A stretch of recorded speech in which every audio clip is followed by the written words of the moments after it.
morning, everyone. Good morning. Good morning. Relax. I've just got some housekeeping notes that I want to pass out to everyone. So please get to where you can hear me. I will project my voice. Hopefully we will start at 10 or very close to that. However, that's not a promise. My name is Jonathan Lamb. I'm the PIO for City of Kerrville. A few things I would like you all to be aware of. One, a very important note. The temporary flight restriction is still in effect. Flying drones will and have been interfering with our response and recovery. We're asking everyone to adhere to this directive. You are not allowed to fly drones anywhere over the river court, anywhere in Kerr County, because they are interfering with rescue operations. Next, media hour. It's our intent to set aside an hour each day to make some of our leadership available for one-on-one interviews with y'all. This is above and beyond these daily press conferences that we're doing here. These interviews will be 3 to 5 minutes in length, and we're going to hold those between 1 and 2 p.m. Obviously, we won't be able to accommodate every outlet. If you're an affiliate, we ask that you coordinate among your colleagues from your network. You can request interviews by emailing our Joint Information Center at jic@kerrvilletx.gov. That's jic@kerrvilletx.gov. And I'll repeat that again in just a minute. Our unified PIO team will confirm your interview, your time, and who you're going to be able to interview at least an hour in advance. You're welcome to request specific leadership, such as the sheriff or the city manager. However, due to the fluid nature of response and the quantity of requests that we're likely to get, we cannot commit to honoring 100% your requested interviewees. Footage. Our joint BIO team will be in the field today, and we're going to be collecting images and B-roll of response and recovery efforts. As soon as it can be made available, a link will be emailed from our JIT email address for you to download material for your own use. Contact information. If you signed in yesterday and provided us with your contact information, you should be part of our media list and should have received a confirmation email last night. If you did not get on that list and you want to be part of our media list, please email jic@kerrvilletx.gov. That is JIC@KERRVILLETX.gov. I'm going to try and find out about when we're expected to start. Hopefully it'll be shortly. Thank you all.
Okay, this will be our July 7th, 10 a.m. Briefing. Search and rescue operations are ongoing throughout Kerr County. We're using assets from local, state, and national first responders. Hundreds of trained first responders are working every aspect of this emergency. As of 8:30 this morning, we recovered 75 deceased bodies here in Kerr County, including 48 adults and 27 children.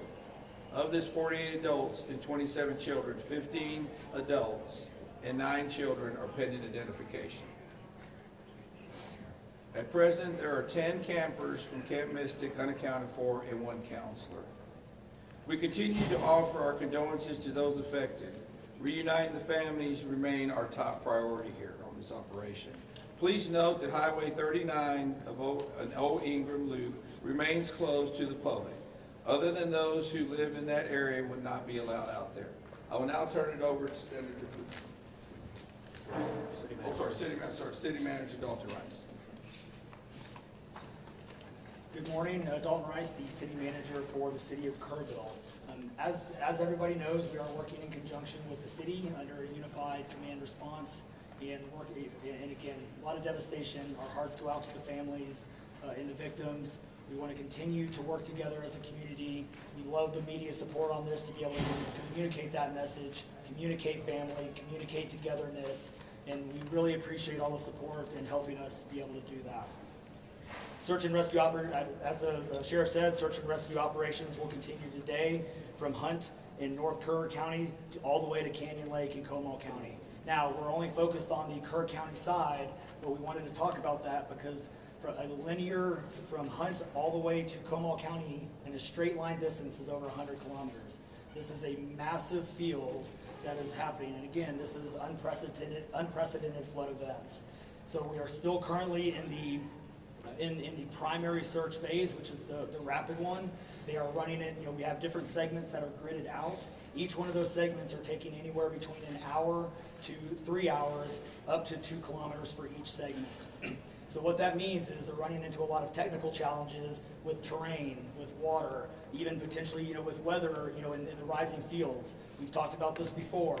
Volunteers stay out of the way because if we start getting weather reports and all the other complications that are out there, we then have to pull off of those search and rescue missions to be able to communicate to those volunteers to get off, to make sure that they don't become victims themselves. Those operations involve 19 different local and state agencies, in addition to conducting primary and secondary searches.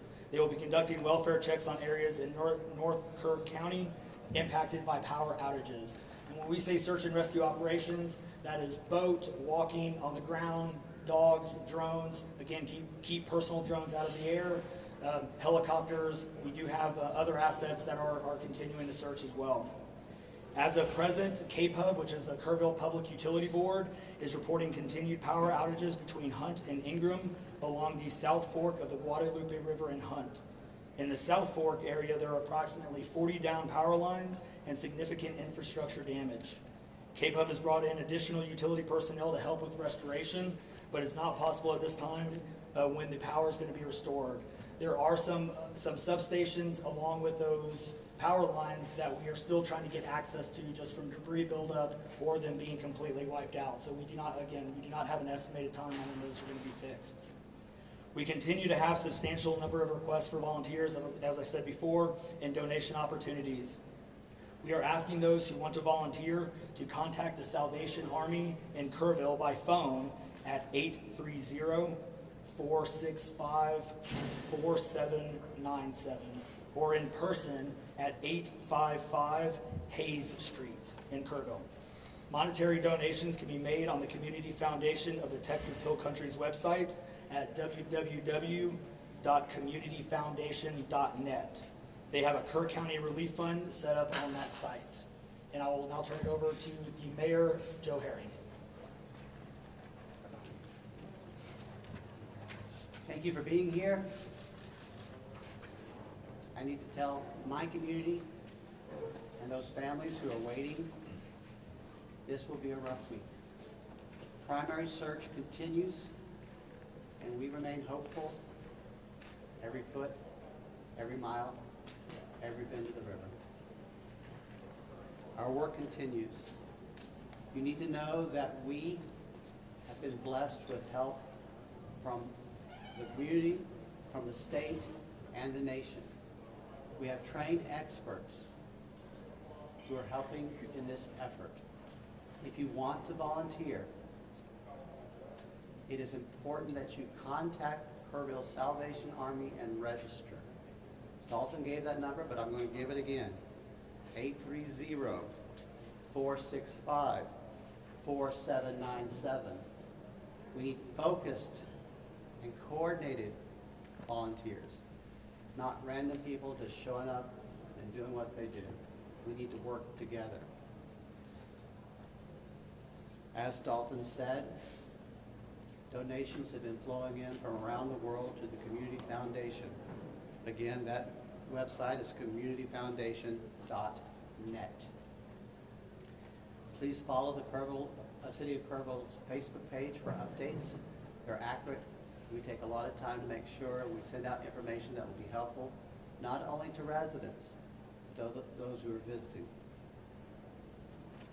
I've said this 100 times, and I will say it again. We need your prayers. We need your prayers. Thank you. And now, Senator Ted Cruz.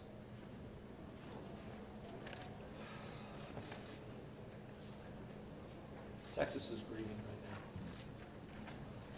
The pain, the shock of what has transpired these last few days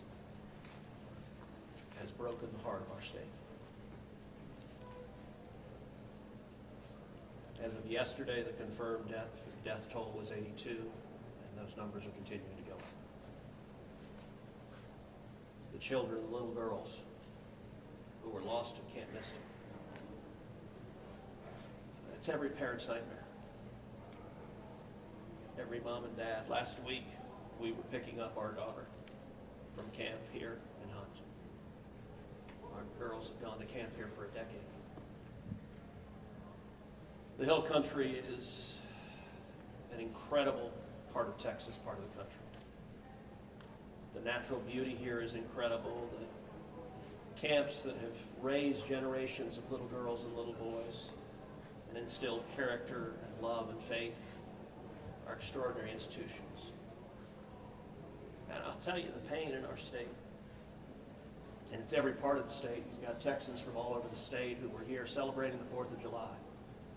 A week ago, this was a time of great celebration. You're dropping your little girl off at camp, your little boy off at camp. You're celebrating Independence Day. You know that your child is going to be swimming, canoes, and horseback riding, and doing archery, and making lifetime friends. And then suddenly it turns to tragedy. For the last several days, I've spoken to multiple parents, scared out of their mind. Do you know anything? Where is my daughter?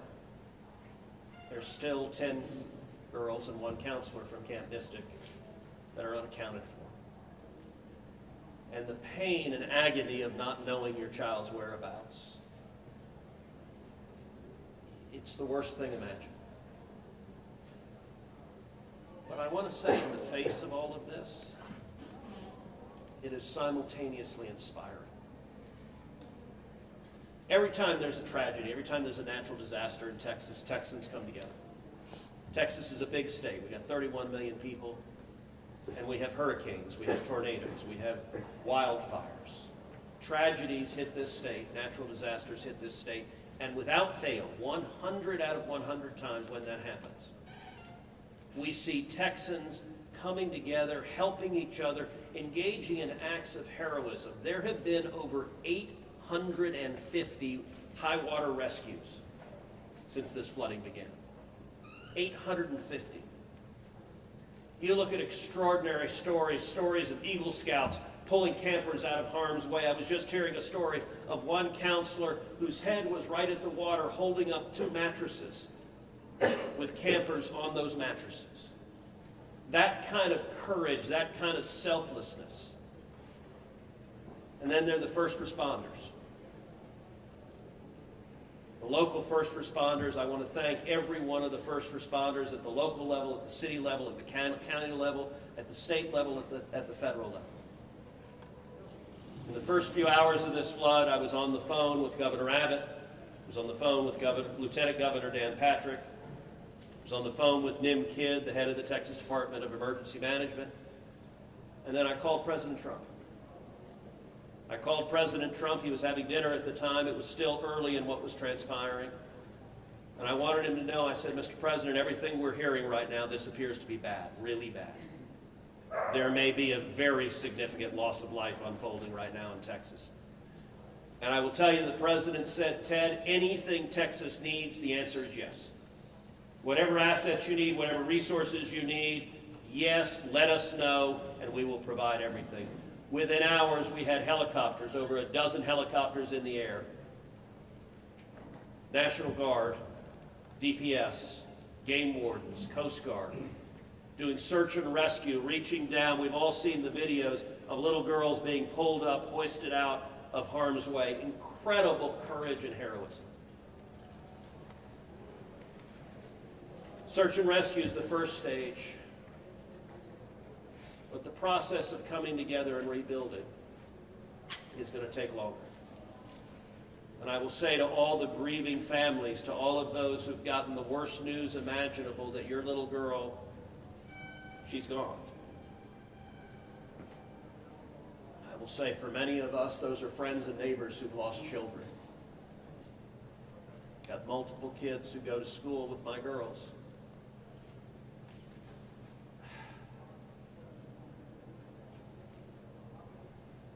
The mayor asked for prayers.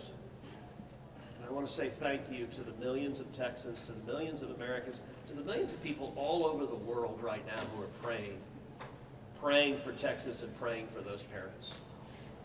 Going through this grief, it is going to take love, it is going to take friends and family embracing and hugging and holding them while they weep.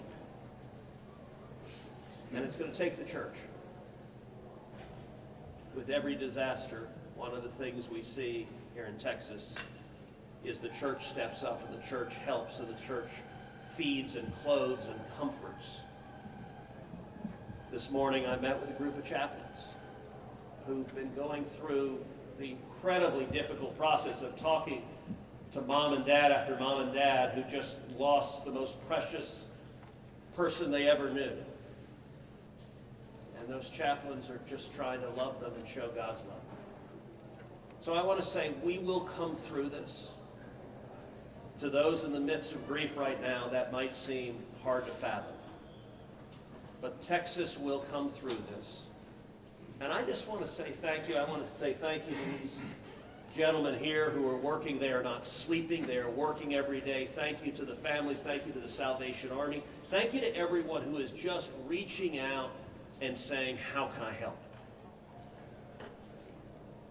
We will come through this, and we'll come through this together.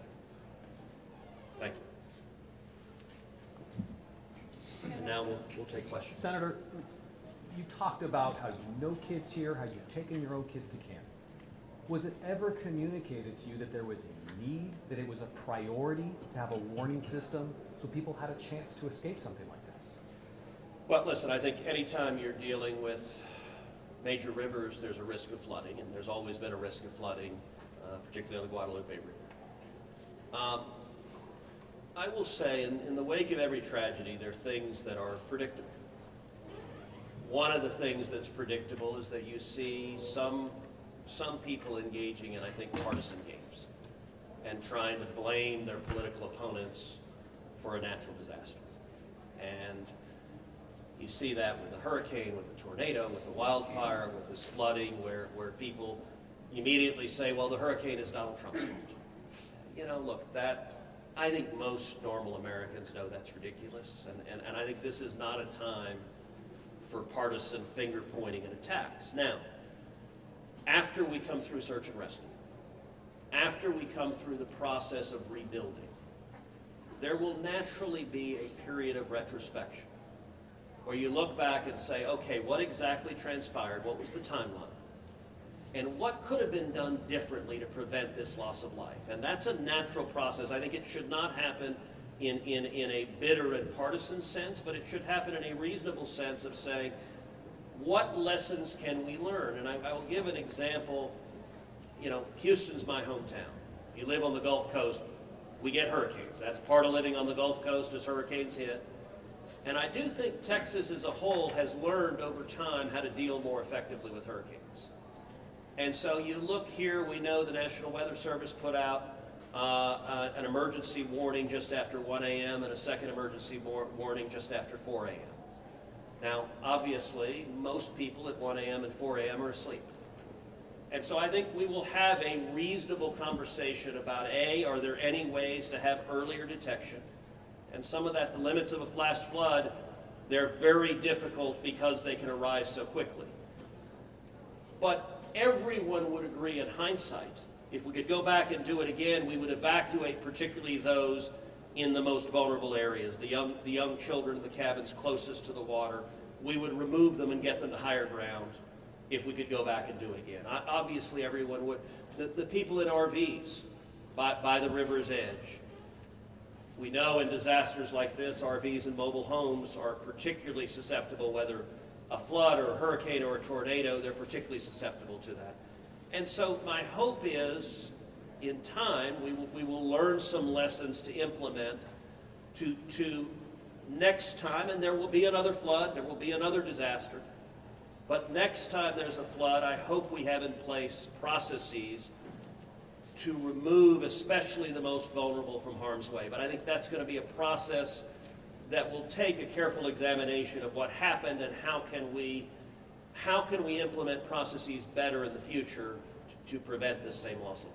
Senator, there were claims that the National Weather Service sent that first flash flood warning that should have alerted phones at 1:14 in the morning.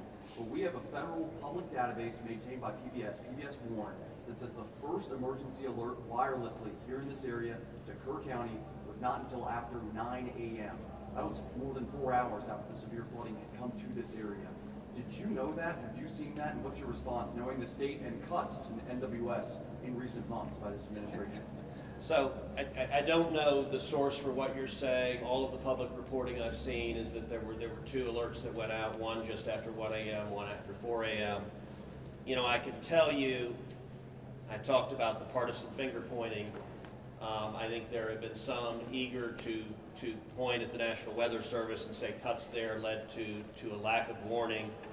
I think that's contradicted by the facts. And if you look at the facts in particular, number one, that these warnings went out hours before the flood became a true emergency level. But number two, the National Weather Service here, New Braunfels is where they were headquartered. They had additional manpower. In fact, they had 3 additional people working that night, anticipating that it was going to be a very dangerous weather situation.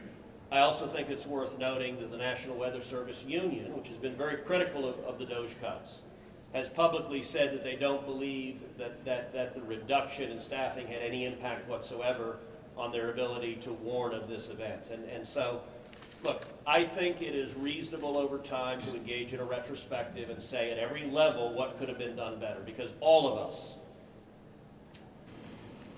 would want to prevent this horrific loss of life. But I think just immediately trying to use it for either side to attack their political opponents, I think that's cynical and not the right approach, particularly at a time when we're dealing with a crisis and we're dealing with grief. But does this make you question whether there should be cuts at the National Weather Service and FEMA? I know you've been supportive of FEMA. Look, I am very supportive of FEMA. I'm very supportive of the National Weather Service. They both perform essential roles, and I think it is critical in every federal agency, particularly when you're dealing with public safety, that we make sure that critical roles are maintained. That's a longer and broader discussion, but as I said, everything from the public evidence indicates that was not a contributing factor to what Is occurred. it possible to get Dalton in just to talk about that and what the National Weather Service alerts? Because there were escalating forecasts throughout the day from the National Weather Service. What did the emergency managers of the county and other local officials do with that information? Starting at 1:15 and onward, where you had the dire river forecast at 6:30, were emergency managers doing anything to put these processes in place to warn people on the river? So overall, we were preparing for the July 4th, weekend. So we had National EMR on site. We were, basically stood up kind of an incident command post, if you will, to prepare for that event. So most everybody was kind of up, looking at weather. We looked at the weather before. When you looked at the National Weather Service, flood map, it spanned all the way from the west side of Texas, with Kerr County kind of being in that upper northeast corner of it. And so everybody, including the National Weather Service, was looking at where's the rain going to hit. We know it's somewhere in here, but with rain, especially when you're dealing with terrain, you got to figure out. Sometimes you don't know until it falls. So once it starts falling, then you got to figure out, okay, how's the watershed going to do this? How's the science going to work? And when you have that north and south fork that we had talked about before, it all converged into one. We do know that a lot of the camps were looking at this just as much as everybody was. With the rainfall percentages, even the National Weather Service had looked at, and don't quote me on the numbers, but it was anywhere between 1 to 7 inches. We got significantly over that. And again, when it goes into very congregated areas and how that watershed shifts into the rivers, that impacts things. And so the camps, obviously, we've heard stories where campers were getting up. They were up at 3:30 in the morning. They were trying to move to higher ground. That's the head. And the other interesting part of the terrain, when we've talked to UGRA folks as well, this is the headwaters of the Guadalupe. This is the beginning.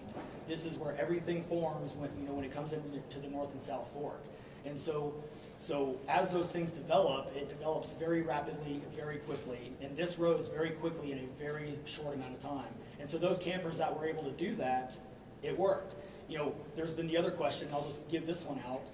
Evacuation. Well, why don't we evacuate? Well, evacuation is a delicate balance, because if you evacuate too late, you then risk putting buses, or cars or vehicles or campers on roads into low water areas trying to get them out, which then can make it even more challenging, because these flash floods happen very quickly as well. And so we saw that in 1987, but was there any discussion about evacuation earlier when it wasn't too late?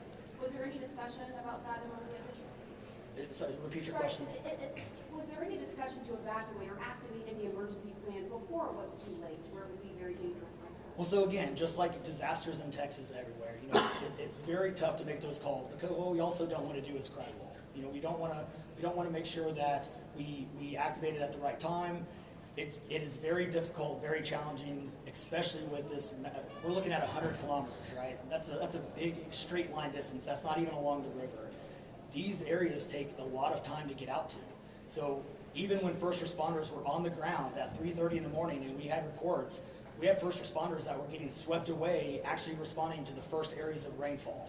That's how quick it happened. First responders who have experience, who are Swiftwater qualified, were driving to as soon as the rain started falling, were driving to these areas, and one of them got swept off the road. So what One last question, everybody, one last question. Between 1 and 4 a.m. from local law enforcement to the camp, saying, I know you can't get buses in an hour, but was there anyone telling the camp between 1 and 4 a.m., you need to get the girls to higher ground, at the very least, even if they have to walk up there in the rain, as many of them actually ended up doing? Was there any communication from local law enforcement to anyone at that camp between 1 and 4 a.m.? That I don't know off the top of my head. What I do know, though, is there's 55,000 people in Kerr County. Kerr County is a massive, massive area. From here to those camps is 45 minutes on a good day. And so, obviously one of the big challenges that we have, even when you have cell service, a lot of those areas don't even have cell service. Radio communications towers, radio towers within the hill country, it becomes very challenging. So there's a lot of areas, especially when weather comes in, where cellular towers are down or you already have bad service. So there's a lot of factors that play and a lot of variables in there on communication that, again, I think as we work through this process, we know everybody has a lot of questions regarding what are the next steps and what's next. And I think all of these things, these are all great questions. And as we continue search and rescue and as we continue to move to the next step, we definitely want to dive in and look at all of those things, from cell service tower to radio communications, or emergency alerting. Any of those things, I think we all really need to take a look at and review. And we're looking forward to doing that once we can get this search and rescue and stuff. In regards to the total number of, before I say anything else, I just want to say thank you to you, all the first responders, everyone involved. We've been praying. Thank you. We've been praying. The media's been praying. Thank you guys for doing that. I've got two questions. One for you, trying to get an accurate count on number of missing. I know you can't. I know we don't know we don't know what we don't know. Yes. But do we know a rough idea on total estimates that are still missing overall throughout the county? And then one other follow-up, this may be for Senator Cruz. A lot of speculations being made about this being somehow man involved with the weather modification, with some of the rainmaker technology, working with farmland. Do you think any of that, is there going to be any investigations into that, or can you communicate anything on that? Let me answer your first question. I'll definitely turn that second one over. So, on the first question, with missing persons, so obviously we have the knowns, the Camp Mystic kids, which is the numbers coming down as the sheriff has stated, and then we have the unknowns. But we don't know what we don't know. We actually have a 5 hotline line. It fluctuates between 3 and 5, but we're working on it. We get calls 24 hours, 7 days a week. We haven't hit the weeks yet, but we're still taking in calls. We are collecting all that information. So we don't have a solid number that we're willing to talk about right now. We do know that it is a lot, because we also are getting a lot of fake calls. You're looking. This is a worldwide discussion, and we're dealing with scammers. Victims' families are being reached out to, saying that they have their kids, pay me money. It's heartbreaking. It's absolutely heartbreaking. We're dealing with with mental health issues, where people are calling saying they have visions. All of these things we're dealing with on a day-to-day basis, and we're having to vet this information, and it becomes very taxing on our people. Again, this is an extremely heartbreaking, this is, if not the worst, one of the worst, disasters in this region in a very, very long time, even beyond 1987. And so, but we're Would best estimate like dozens or hundreds, or just to give people an idea? a lot. So, At what point do you think? The follow-up, yeah. Yes. the follow-up question. Yeah, And not to get into the weeds on, people are asking lots of questions, and where should we start the investigations after? to the best of my knowledge, there is zero evidence of anything related to anything like weather modification. And look, the internet can be a strange place. People can come up with all sorts of crazy theories. What I know is a reality is that a whole lot of Texans are grieving right now. I will tell you, I was visiting with one parent who was talking about online, being harassed online because their information was public, that they had a little girl who was missing at Mystic. And look, there are a lot of people who are messed up, and my call for everyone, there's a time to have political fights, there's a time to disagree. This is not that time. This is a time just to reach out, support each other, go volunteer at the Salvation Army, give them money, go volunteer at your church, you know what I did when this happened? Just go hug your kids. Because I got to tell you, I hugged my girls with tears in my eyes, because every one of us who's a parent, there but for the grace of God go I. And nothing will fill the void in these moms and dads' hearts, but they'll make it through it. And every one of us, we have an obligation to come through and help them make it through it. And look, Texas will come through, and let me say, Kerr County, the Hill Country is incredible, it is beautiful. And these summer camps, Camp Mystic is an incredible Texas institution. For a century, it has made a profound difference helping young girls become strong women in Texas and across the country. And so, for me at least, I'm praying for these camps. I'm praying for all the campers, everyone implicated, everyone impacted. And I hope we come together and stand as one. Thank you. There Thank are you, no more everyone. questions. Thank you, everybody.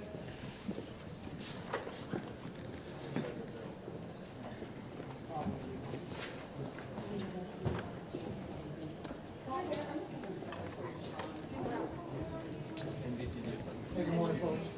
If you were not here earlier, I put out some housekeeping notes. I want to repeat that. A couple of important things to note. Temporary flight restriction is still in effect. Flying drones will and they have interfered with search and rescue operations. We're asking everyone to clear with that direction. Hey, excuse me, can we keep it down and shut the door? Can you start from the beginning? Sorry. You bet. TFR is still in effect. You can't have the media flying drones. They have interfered with our air operations, and it has to stop. It's our intent to set aside an hour each day to make some of